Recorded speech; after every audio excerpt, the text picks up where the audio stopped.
Hey guys, it's CWillyHD here, and welcome to a new series, Code Breakers.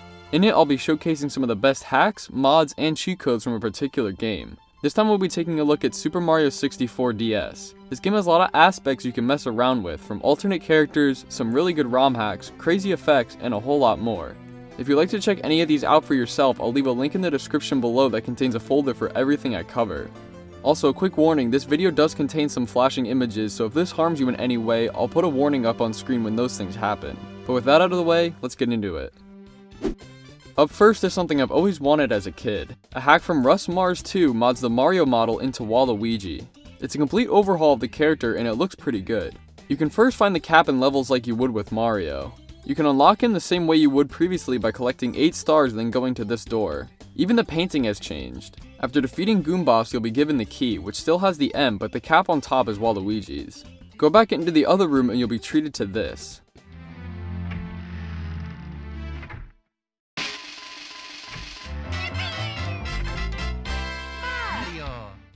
The cap is a little glitchy in it, but that's okay. You're now free to do whatever you want as him.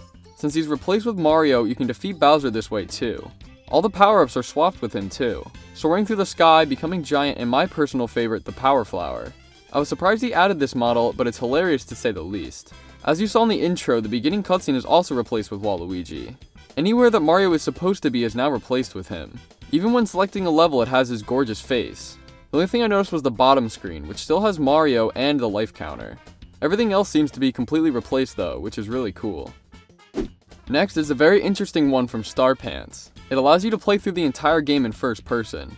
It starts off in the beginning cutscene as you view it from Yoshi's perspective on top of the castle. You can see Lakitu flying around and the rest of the crew run into the castle. After a little more time, you gain control from this new angle. It can be a little irritating during some of the interactions, like putting a key into the castle door, but once inside, it's totally worth it.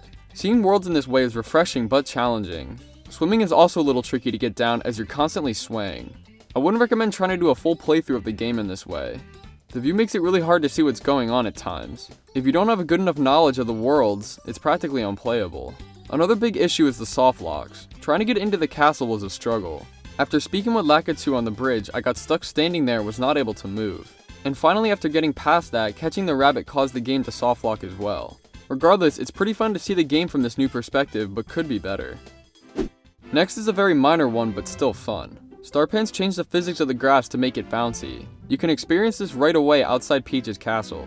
It makes you shoot up and bounce all over the place. You can use this to bounce up slopes and not slide down, which can help you get to the top of the castle. Another funny thing that happens when you go to grab the key, you'll continue to bounce during the conversation. Then when you're handed the key, Yoshi shoots up into the sky and doesn't begin falling down until you close the text boxes.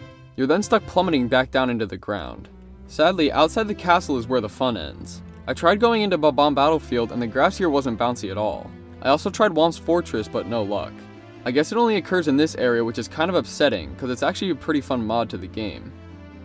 This hack is one that no one really asked for, but here it is. Cosman managed to replace all the music files with choir versions, only using a specific character's voice from the game. So there's 4 different games in total, 1 for each. Talking about this won't do it justice though, so have a listen for yourself. Up first is Yoshi with the castle theme.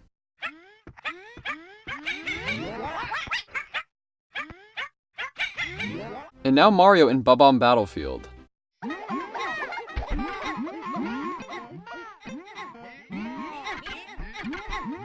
Next, Luigi for Jolly Roger Bay.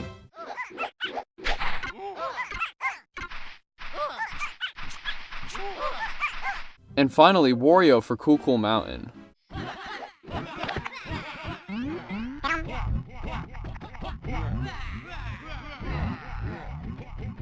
So yeah, it's pretty amazing to say the least. Playing through this whole hack would make anyone go insane. I was having a really fun time listening to all the music for recording this though. If this could be added to some form of Chaos Mario, it'd make it that much better. Now let's get into the stuff I loved messing around with as a kid. Action replay codes. This one makes you go absolutely massive, to the point where you can't even really see what's going on, just your legs. At one point I pressed pause to see how big I really was. Yeah, it's a little too big, so let's dial it down a bit. Alright, this is a lot better. It's practically like we were using the mushroom power-up. With these size modifying codes, the hitbox isn't changed, so technically you're still the same size, just your model is bigger. It's still pretty fun to play around with though. I went into Tiny Huge Island to see if that would change anything, but it didn't seem to. It looked like I was the same height in both, regardless of the world size.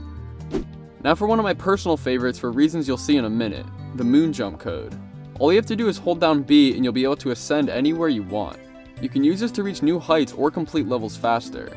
After messing around with this for a little, I was curious about the ending credits and what this code could do. So I headed to Bowser, hit some cool aerial throws, and collected the final star. You can still use the moon jump code, so this portion is a little off. Back outside the castle, I was still able to mess with Mario. I managed to make him take so much fall damage that he fell over and died. The cutscene still plays out, so I'm just going to take a step back and let you guys enjoy this.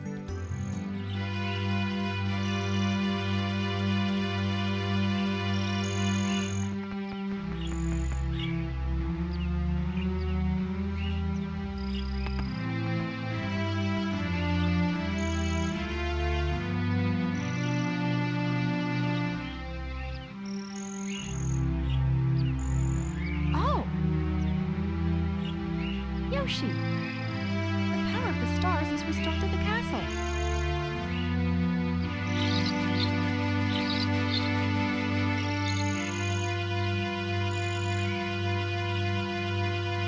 And it's all thanks to you. Thank you all. We have to do something special for you.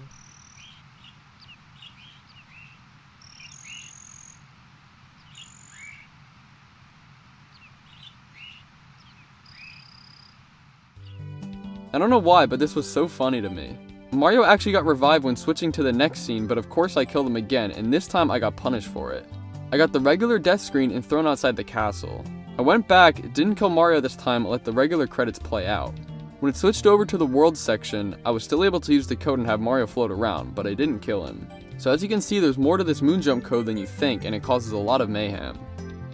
This next code makes everything in the game flat. All the textures now are just mushed together, including your character. The collision is still the same, however, so you can still progress in levels. It's kinda cool looking at this 2D-ish map, but it makes it a lot harder to see where you are. Another cool area is outside Peach's castle, where the water seems to bug out a lot. Here's something that might make you uncomfortable. This code switches the ground and water physics if you hold down X. This makes it so you walk on water and swim on land. I of course tried this in Jolly Roger Bay first. You can also use this to get out of bounds pretty easily. In Lethal Lava Land, I was able to swim above the lava, which looked pretty funny. Then I held X again to fall below and swim around underneath. It's a pretty useful code to collect stars and reach areas in general. This next code, titled Strange World, definitely lives up to the name. Having this code on messes up the depth perception and causes a lot of, well, this. It's extremely difficult to see anything that's going on and the world just spins around you. I tried using the map on the bottom screen as a guide, but it only worked so well before I eventually died. But then when I was thrown out of the level, I saw how messed up the world really was. I also got this cool view of Luigi. Have you ever wanted to replace all the trees in the games with the tower from Whomp's Fortress? Probably not, but there's a code that does that. It literally changes every single tree to a massive tower that surprisingly has collision and everything. In Bomb Battlefield, you can really get the full effect in this area. You can get on top of some of them and have a look around. I wonder if this would be more beneficial or not to play through the game like this. Because you could use this to reach new areas easier, but you wouldn't be able to access the owl in Whomp's Fortress because you need to climb the tree. There are a couple of really good ROM hacks for this game, but this one's definitely the most groundbreaking. Farsha, Halebot, Gota7, and Solar Z have been working on a full-fledged Super Mario Sunshine remake that can run on an actual DS. As you can see, they've brought in Delfino Plaza and it's really detailed and practically a one-for-one replica. The next and most impressive things are the nozzles. You have the hover nozzle, which makes you hover for a short period of time and allow you to platform a little easier. But you also have the turbo and rocket nozzles. These replace the caps in the game, which you can see from picking up a different one. The turbo nozzle is associated with Wario and allows you to move around a lot faster. I wasn't expecting it to work in water, but surprisingly it does, just like the real game. And finally, the rocket nozzle belongs to Luigi and allows you to shoot up into the sky. It's pretty crazy how they managed to add all these features, but it doesn't stop there. Currently there are a few levels for us to check out in this demo. First up is Bianco Hills. As you can see, it's very well made and plenty of stars to collect. Some minor things are changed, like reaching the top of the windmill, as it's just a spiral platform going up now. This is the only real world to explore, as none of the other ones are publicly available yet. However, there are a few more locations to check out. Everyone's favorite pachinko stage is here, but this time you launch out of a cannon towards the thing to collect the 5 silver stars. There is also the super slide, which is pretty buggy at times, but being able to use the hover nozzle helps out a ton. And finally, the lily pad ride, which is pretty difficult to say the least. Anyway, this hack blows me away with the detail. I'm super excited to keep up with this project and maybe even play the full game on my DS one day. There are some other really cool ROM hacks out there, like another Super Mario 3D, made by CWillyHD, which features 73 stars, 7 main courses, and 10 extra courses. It's seriously an amazing hack from what I've seen and played, so if you miss playing Super Mario 64 DS, give this one a shot. Another hack that really caught my eye was Super Mario The New Beginning by Rafa4K. He says the project is about 90% done and it already looks amazing. It features world remakes from a lot of Mario games such as Super Mario Galaxy, Odyssey, Sunshine, and 3D World. It also has custom music from these games, which is what you're hearing in the background right now. These screenshots alone get me really excited for the final game. I definitely want to cover it in the future. So that's all for this episode. If you enjoyed, please drop a like and subscribe. I hope you guys liked this series. Please leave any feedback or criticism down in the comments below. I'm curious what you guys think. This isn't going to replace Game Breakers or anything, but this does give me a chance to go back and look at games that I loved covering previously. I'll be working on these two shows side by side and try and keep a good balance. If you guys have any suggestions for what games you want to see, let me know. Like I said before, a download to everything I showed off in this episode will be in the description below if you want to check it out. But with that, I'm gonna get up out of here. Thank you guys so much for watching, and as always, see ya!